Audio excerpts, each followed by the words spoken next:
function, okay? So regardless of whether the graph you're looking at is a function, we're still able to find domain and range. So let's review real quick. Domain are all of our possible what values when we're looking at a graph or a situation. Domain. Is domain X or Y values?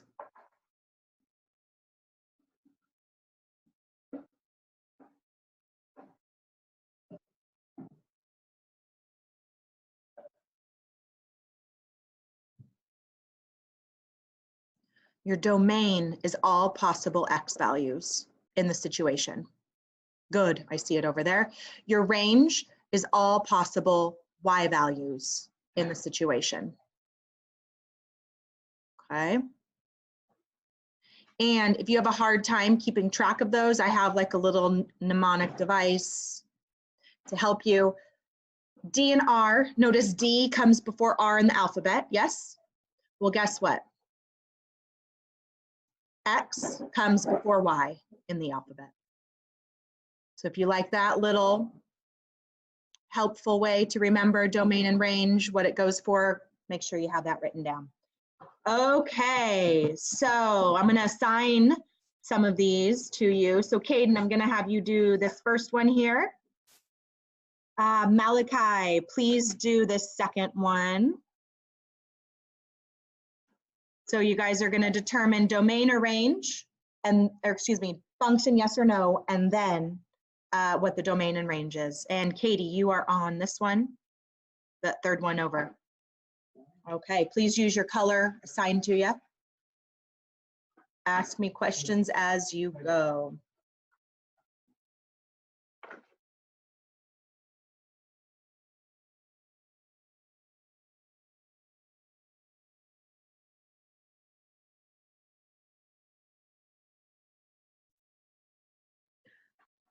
And also remember, we talked about the mom test last time. So Malachi, the mom test is, have you shown enough work where your mom, who is not in this algebra class, could look at your work and follow your reasoning?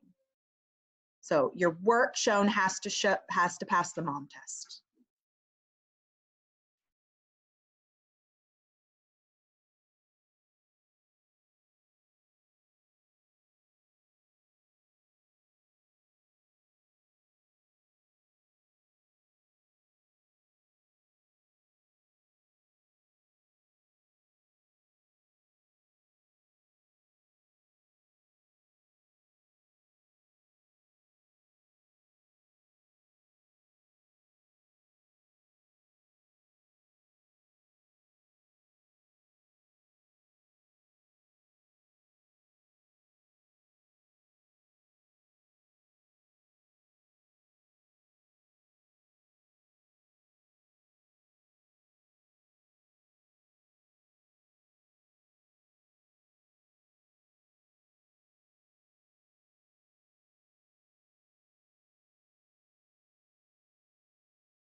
Love the support I'm seeing so far. Would anyone like help with writing their domain and range?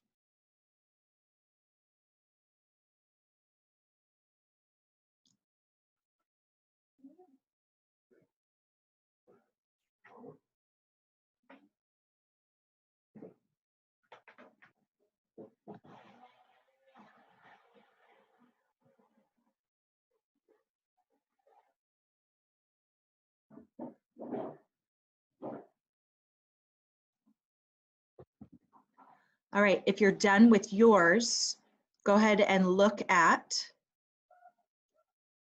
the other two and see if you agree with the answers that you're seeing.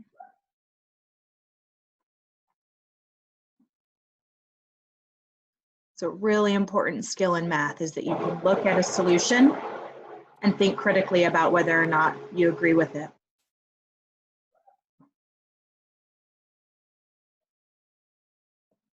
All right, I'm going to give you guys 30 more seconds.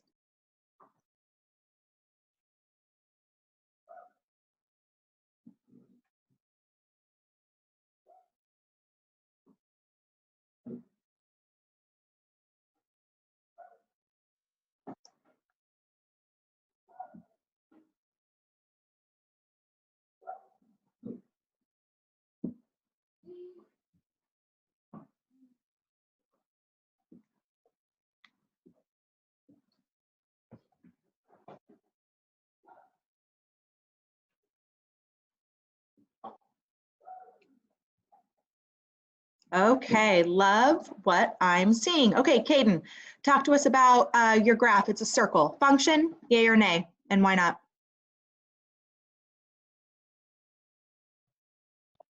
Nay. Because? Because several of the x values have multiple y values. Perfect. And in fact, they even show an example of a vertical line in the graph that shows that vertical line intersects that graph in 2 spots. Good. And if you want to think in terms of coordinate pairs, you could call that coordinate pair right there, 2, 2 maybe. And this one is 2, -2, about. And notice we have an x value that is paired up with more than one y value. Dun, dun, dun. Not a function. Okay. What did you get for your domain? What are your possible x values on your graph? -3. Oh man. I didn't finish this. Why? I had so much trouble drawing that I didn't get to finish. It's okay. You can verbally say it and I can clean it up here. So the lowest x value is -3. I agree with that. What was your highest x value? +3. +3. And are there x values everywhere in between? So meaning, is there an x value at -2.5 and -1.5 and all the parts in between? There are. So we want to write that as an inequality then. I'm going to. I had it started, but it went. You do. I'm going to just give you a little bit more space there. Oh. Okay. So our x value is going to go from -3 up to +3. There we go. That's our inequality sign, or our inequality representing the domain. All right. Now, your range are your y values. Here, I'm going to just get it set up. Go ahead and fill in the lowest and the highest point then with your range. So now we're looking up and down. Why is it so hard? I'm wondering if the text function might work, or you can just tell it to me and I can write it in. I sort of got it. There you go. -3 up to +3. Good. Oh, why did I write 2 -3s? It's okay. There you go. All right. My brain isn't working this morning. That's okay. Malachi, Katie, do either of you guys have any questions for Caden on that one? No. Good job, Caden. Good job, Caden. All right. Here we go. Malachi, talk to us about this graph that you have. Function or not? It's a function because it passes the vertical line test and no 2 points are overlapping. Beautiful explanation. Okay, so now let's talk about domain and range. What do you spy at the end, each end of this function? Points, so they're saying that there's more to it? Yes, those arrows mean that graph is going to continue on in that direction forever and ever and ever more. So this graph is going to continue to go down lower, and it's going to continue to go to the right forever. And then same with up in this direction, this graph is going to continue to increase, and it's going to continue to go to the left. So it's going to go in those 2 directions forevermore. So when we talk about domain, we are talking about our possible x values. What do you notice about the x values that exist on this line? It's going to continue to go to the right forever, and it's going to continue to go to the left forever. So what x values is our domain going to cover? All of them? All of them. From -infinity all the way to +infinity. And another way to say that is all real numbers. All real numbers. So that's something to get written down. So that means from negative infinity all the way to positive infinity, there's going to be an x value for any number somewhere on that graph. So when we're looking side to side are our x values. Okay, so now let's do the same thing for our range, which are the up and down, which are our y values. What's the highest y value our graph is going to go to?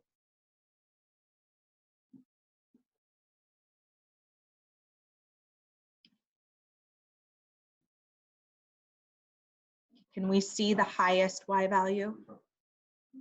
It's going to keep going forever, positive. So our highest y value is also going to be positive infinity. Our lowest y value, it's going to keep going lower. So again, we're covering all real numbers for our range. All real numbers.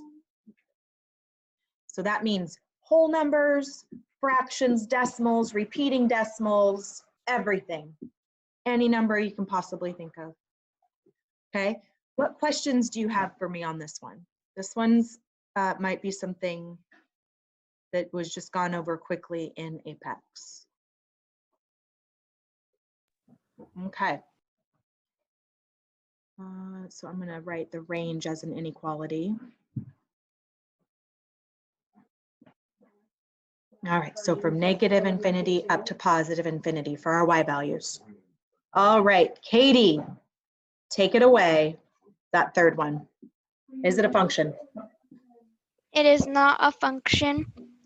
Wait, no, it is a function.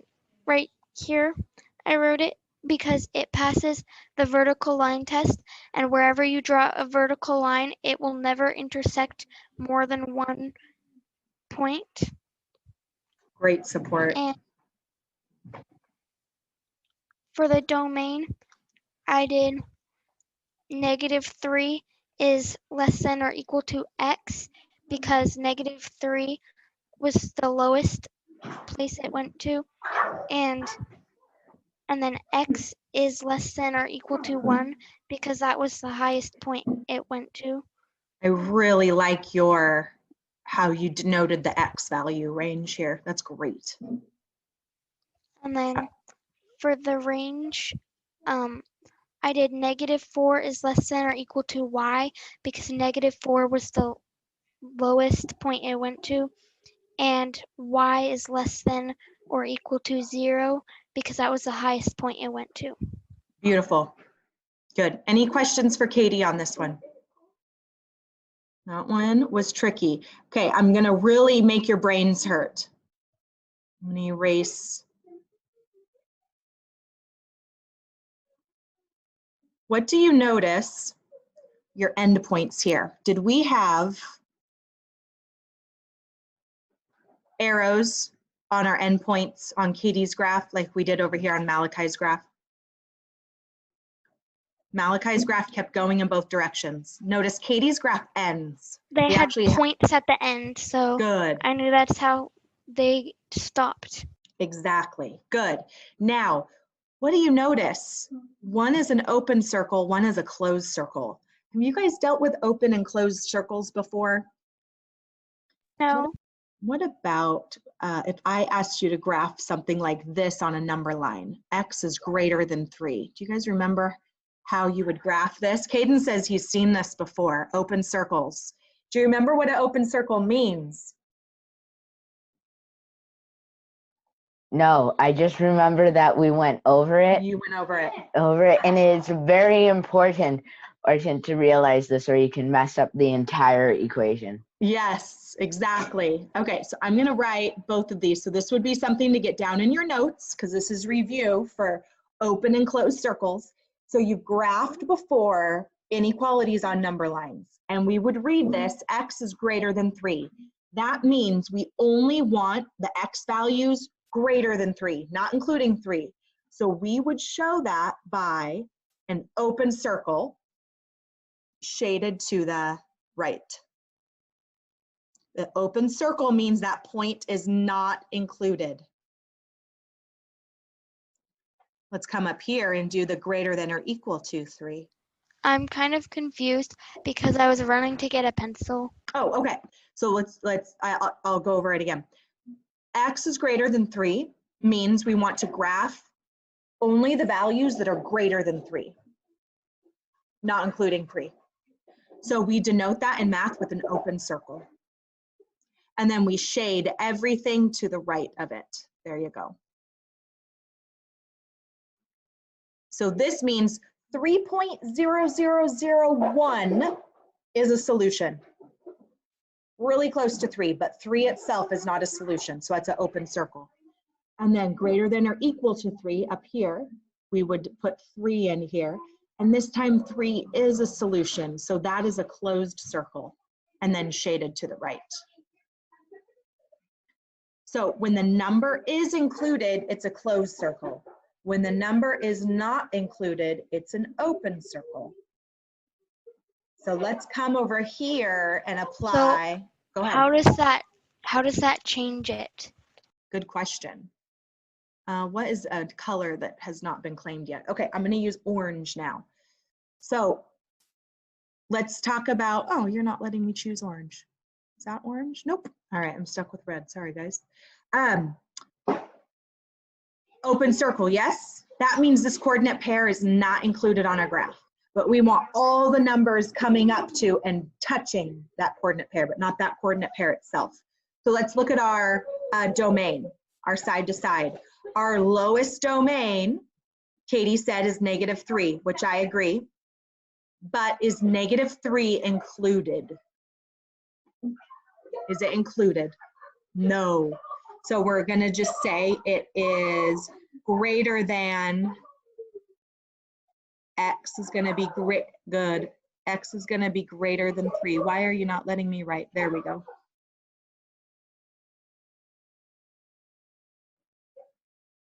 Okay, so X is greater than -3, not equal to -3. And then notice here, this coordinate pair is included, so our X value can be equal to 1. So when we write that, we're gonna say, just like you had, Katie, it's gonna be greater than or equal to 1. Okay, that makes sense. So let's do the same thing for our range. Oh, but this one's interesting because, hold on, I have to yell at Offspring for a minute. Cover your ears, students. Cover your ears. I have to yell at my children.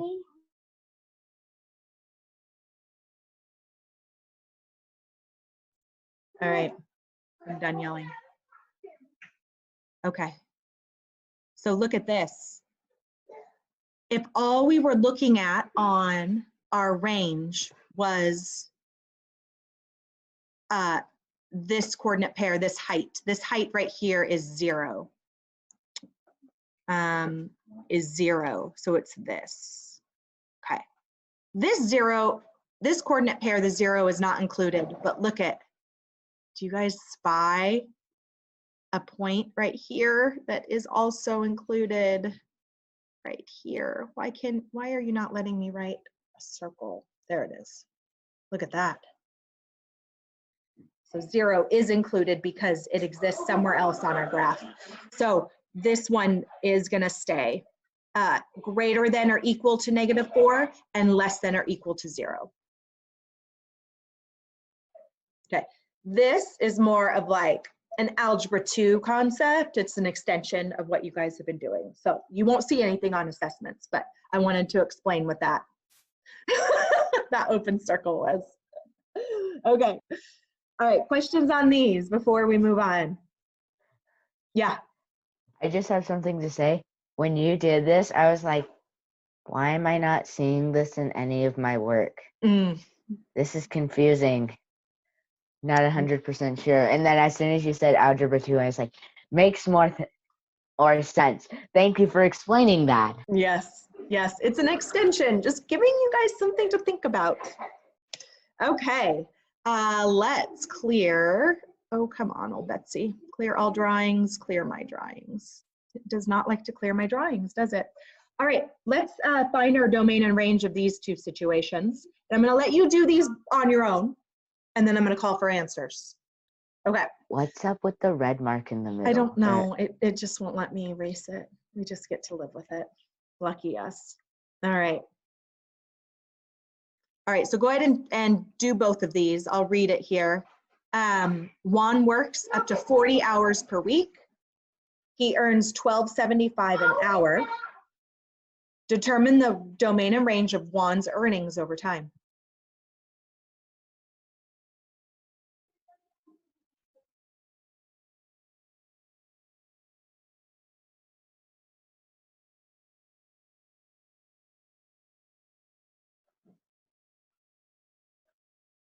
I like all that writing.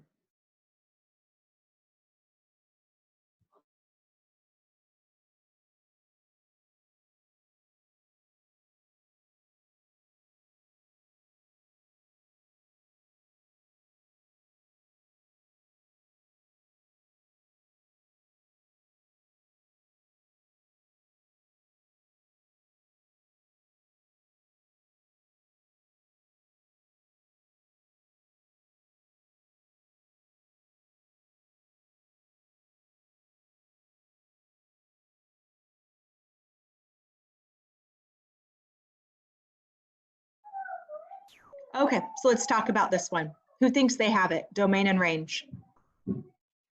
No?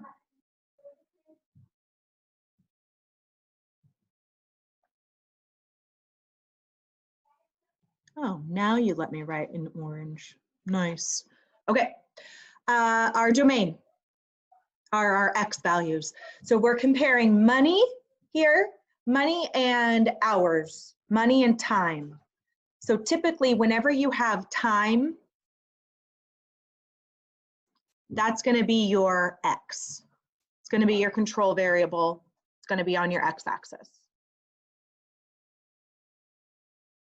All right. All right, so we are going to have, so our domain is going to be number of hours. Okay, also our X value. Okay, which means our range is going to be, you got it right? Okay, range is money. And that's going to be our Y value. Okay, what are our possible number of hours that Juan can work? What's the lowest number of hours Juan can work in a week?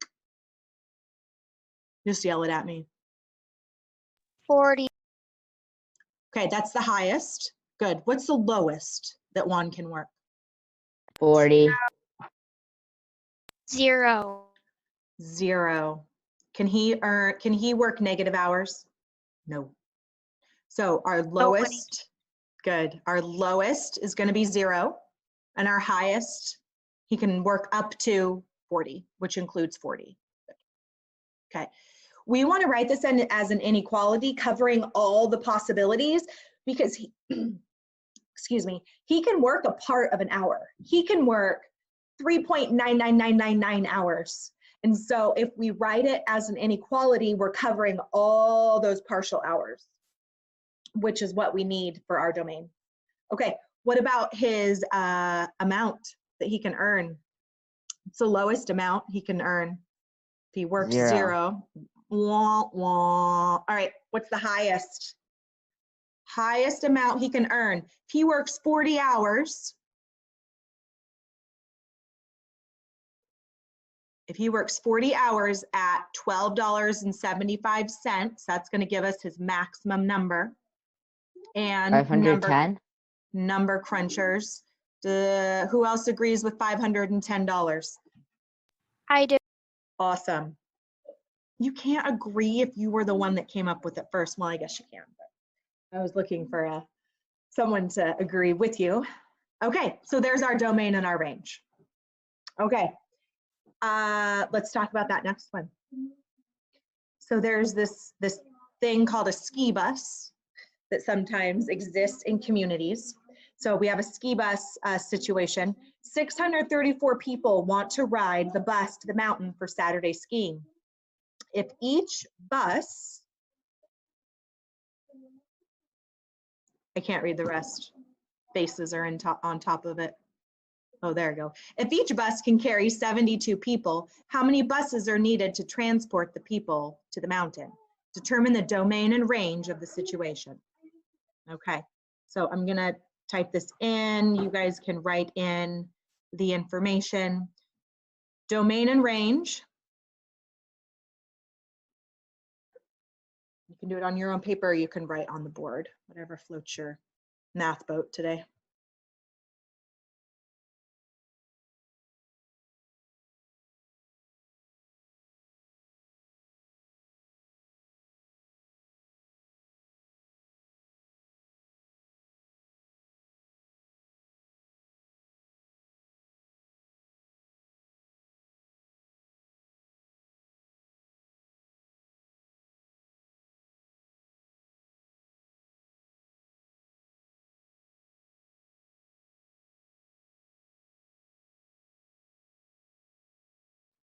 So this one's hard. Are we wondering, is number of people the domain or the number of buses the domain? This is hard. So I think in this case, since I'm presenting it to you, I'm telling you how many people there are, because it really could be either way in this case, because they're both number of items. We'll pull the Fergus card and say number of people is our domain.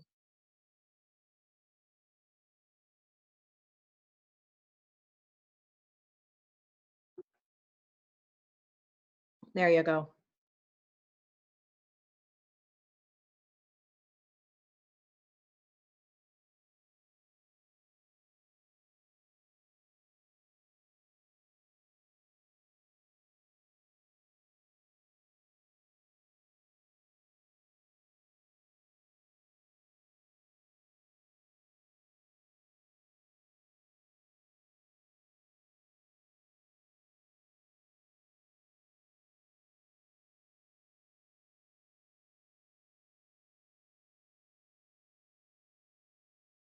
Good, I like what I'm seeing here.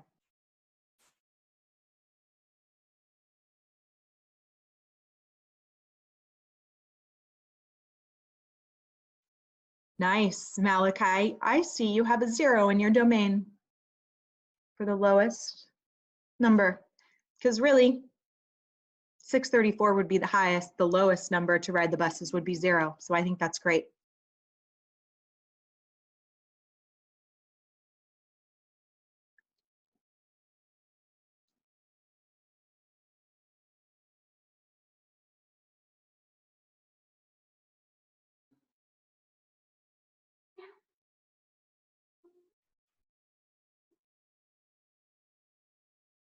Okay, so number of buses, how did we get 16? Can someone tell me how we got 16?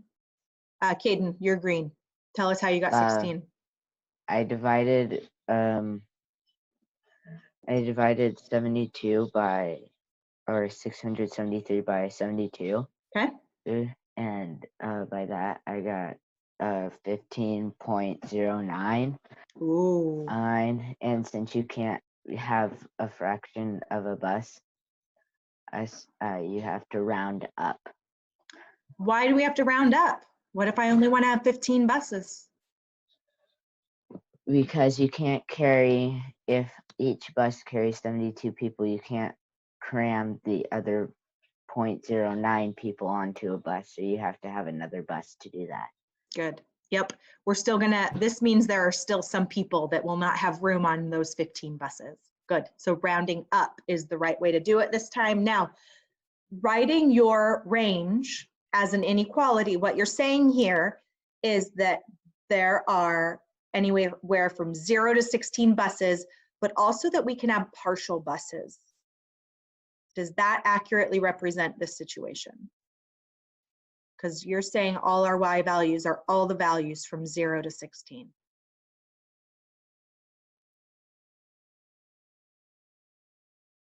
Can we have 14.5 buses? Can we have 15.09 buses? No.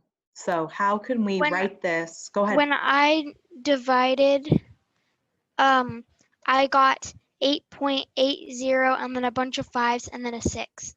Oh, okay, so you didn't get 15.09. All right, so Malachi, No. you're gonna be our tiebreaker. What'd you get when you divided these two? And Caden, would you check yours too?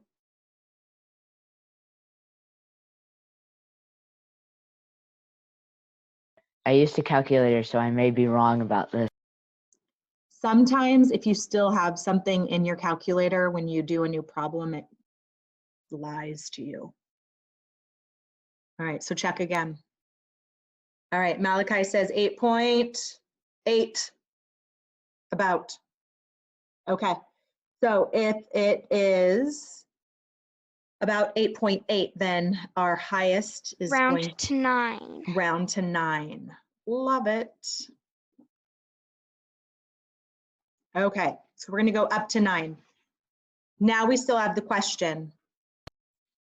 Yeah. Can our I got range mine, be, yeah. oh, you got it, okay, good. Yeah, I 8.0. figured it out. It was, Okay.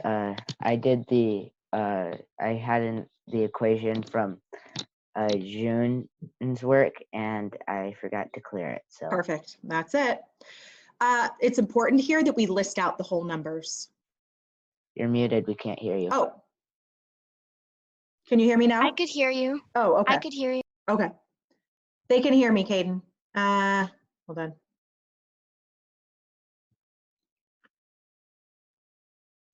Caden, they can hear me. Still can't hear you. Ah.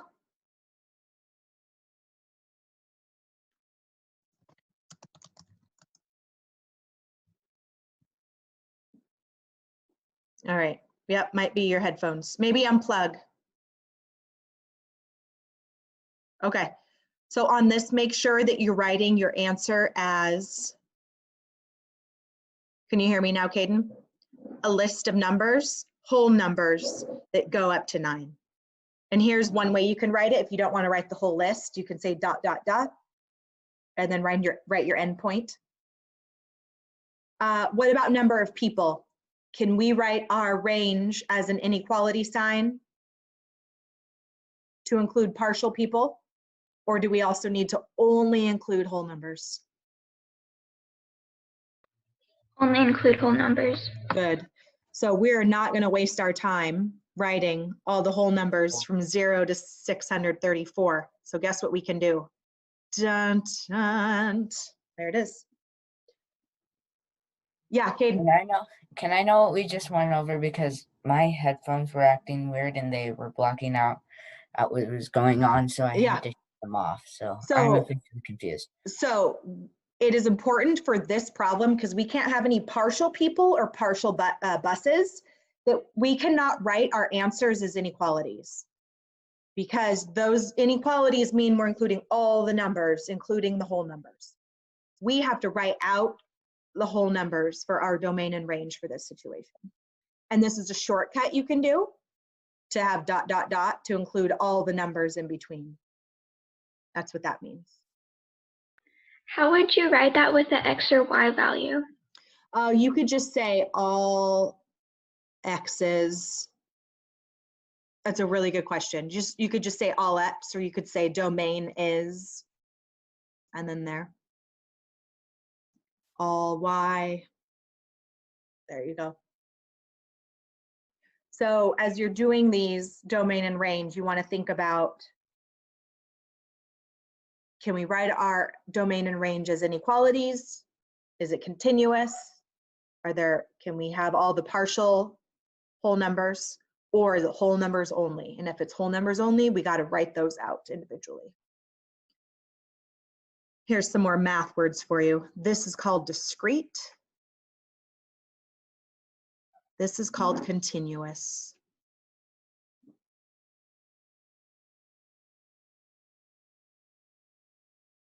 All right.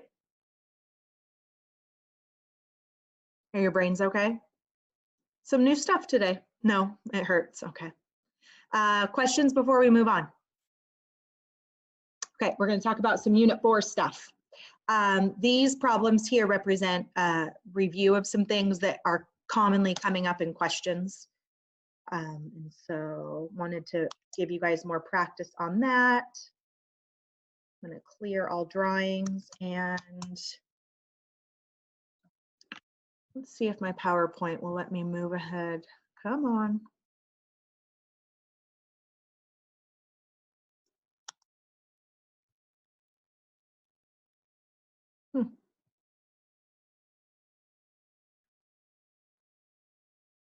That red mark's showing. I know.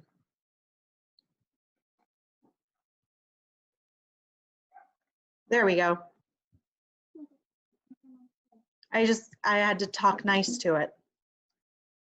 Nice. That looks great. I'm excited to read it when I'm done here. Okay, linear equations, linear functions. What's linear mean in your own words?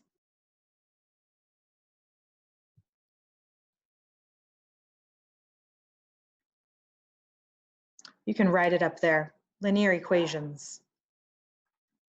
There's a hint. An equation with lines. Good. Straight lines. And there's a lot of really neat patterns that are found in linear equations. And so you get to start playing around with that and using different forms of linear equations.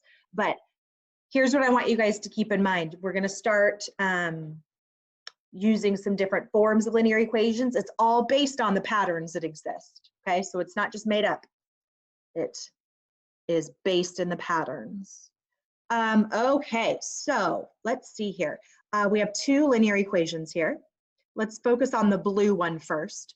And there's some vocabulary words that you were introduced to in Unit 4. What is a y-intercept? A y-intercept. Oh, that wasn't nice. There we go.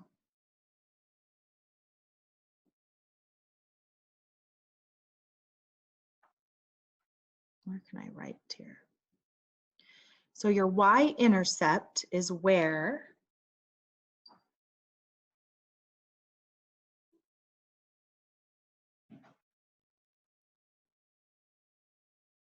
man, this is being so mean to me. Okay, so your y-intercept is where your graph crosses the y-axis. Here's your y-axis. So where does our blue cross the y-axis? So Katie marked it right here. Good. It's up how many? 1, 2, 3, 4, 5. It is up 5. We want to write that as a coordinate pair. The coordinate pair for that y-intercept is 0, comma. I couldn't hear you for a second. Okay. Can you hear me now, guys? It said my internet was crabby. Yeah, I can hear you now. We can hear you now, but we couldn't hear you a second ago. Okay, sorry about that. Your y-intercept needs to be written as a coordinate pair. Or sometimes people will say the y-intercept is 5. That is code for you that it is 0 side to side and up 5. Okay, so our y-intercept, you want to get in the habit of writing that as a coordinate pair. So our blue y-intercept is 0, comma 5. X-intercept, same idea. It's where, so we're on our blue line here. It's where our graph crosses the x-axis.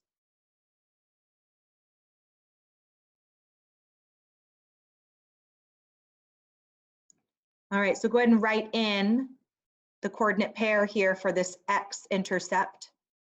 Good. Write it as a coordinate pair, x comma y.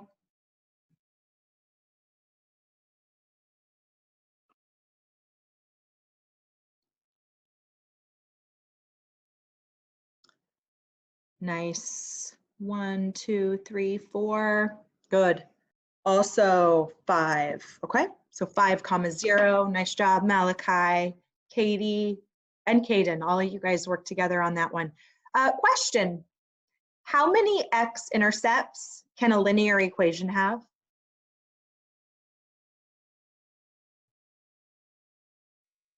2.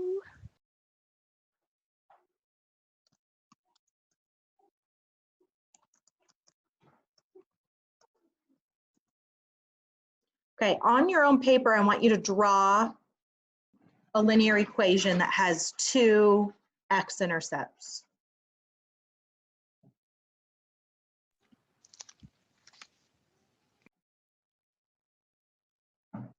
So let's look at this blue one for a second. It crosses our x-axis once here. In order for it to come back and hit our x-axis again, wouldn't our blue line have to bend and come back up? And it's not going to bend and come back up because it's a straight line. It's going to keep Oh, going. wait. I Okay. thought it was the y and the x for some reason. Good, yeah. So most linear equations are just going to have one x-intercept, and most are just going to have one y-intercept. Okay, most. What if ahead. it's just a line? What if it's just a constant line against the x-axis? Good question. So let's draw that real quick. So let's say you had something like, and this is the only case where it is different. So there's our XY axis. I don't know why it won't let me change my color. Let's say you had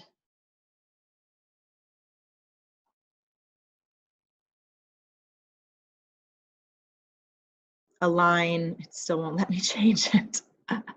Let's say you had,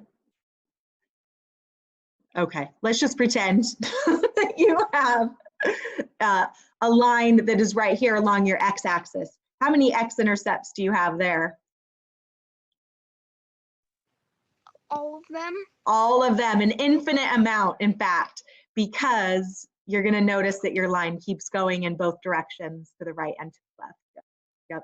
But notice it still only has how many y-intercepts? It's only crossing that y-axis one time still. Good. Good job, you guys. Okay, let's go up here, find our slope of our line. So slope is our steepness.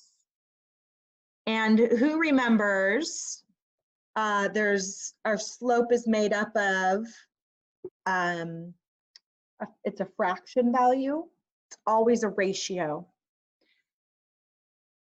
It is the rise over the rise value. Run. Good. The rise over the run. And in order to find your slope, you need to know 2 points on your line. 2 points on your line. So let's look at this blue again. We can pick any 2 coordinate pairs to find our rise and our run. Katie earlier found this coordinate pair and this coordinate pair. Goes perfectly through those crosshairs. So let's find the rise through those 2 points. How far apart are they up and down? I like how you drew that in, Katie. They are 2 units apart up and down, and they are 2 units apart side to side. Oh, I love that, Malachi. Good. And notice when we're going from right to left, we are decreasing.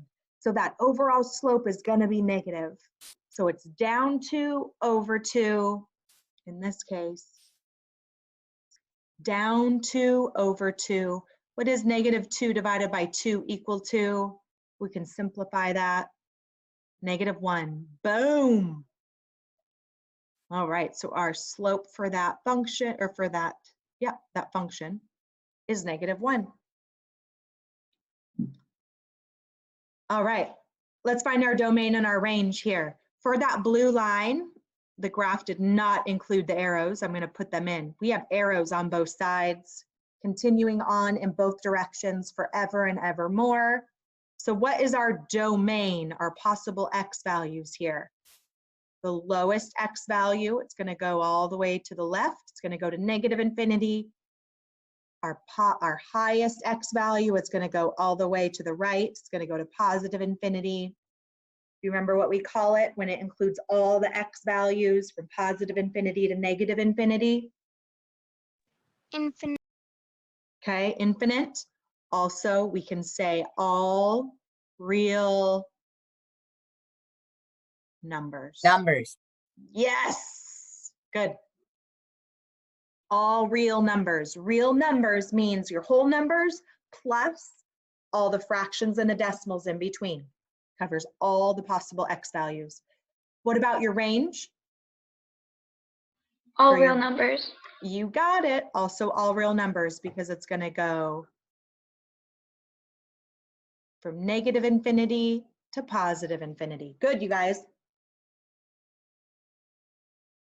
Okay, I'm going to let you go at it here, and you guys now fill in all this information for the red line. I'm going to delete the things that I can here. It's not letting me delete some of my handwriting. I am sorry. Okay, go ahead now and put in, you can write all this up as best you can. Go ahead and fill in the information for the red line. What is your y-intercept, x-intercept, slope, and domain and range?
Good. If you haven't been able to look at one of them, go ahead and do it and see if you agree with the answers that are already written in there. I'm seeing lots of agreements in the work being shown. And I love the notation I see. I see the y-intercept written as a coordinate pair. And I agree, 0, 2. Go ahead. I forgot to do on the y-intercept instead of where the two lines cross. So I think I did that wrong. Okay. Yeah, so look for the y-intercept for the red line where it crosses the y-axis. And it looks like Malachi wrote in 0, 2. I got I'm so confused now because I just did the slope, 3 divided by 6. And when I did that, I got 0.5. Right. So we want to leave slope as either a whole number or a fraction. So we want to stay away from decimals for slope. So what fraction is equal to 0.5?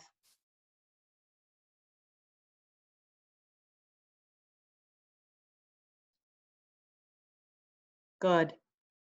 I changed it to 3/4 because I changed it to the y-intercept instead of where the two lines cross. Okay, so to find your slope, you want to use 2 coordinate pairs on your line. This upper point that you've chosen is not a point on the line. Oh, yeah. Good. So use Wait that. a second. You Oh, can yeah, I use see that. what I did wrong. Okay, good, good, good. So I agree with 1/2. Caden. Good. Up 1/2, up 1/2. Or up 3/6, up 3/6. And the domain and range are all real numbers. You guys got it. Good. Okay. There's a summative assessment just like this. Okay. You could probably go in and do it right now.